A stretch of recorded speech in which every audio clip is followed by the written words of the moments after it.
P T I کے جنونی workers میری گزارش سن لیں۔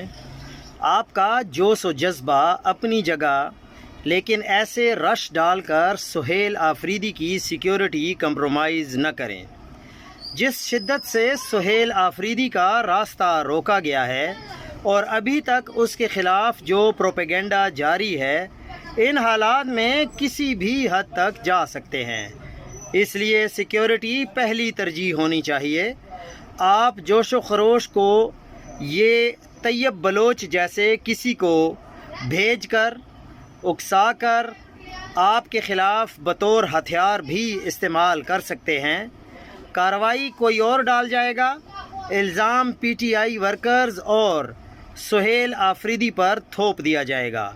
نظم و ضبط کا مظاہرہ کریں، جوش کے ساتھ ہوش سے بھی کام لیں، جس طرح آج سہیل آفریدی نے ہوش سے کام لیا، اور ان کو اگر ملاقات کی اجازت نہیں ملی تو ان کو ایک بار پھر آنا چاہیے۔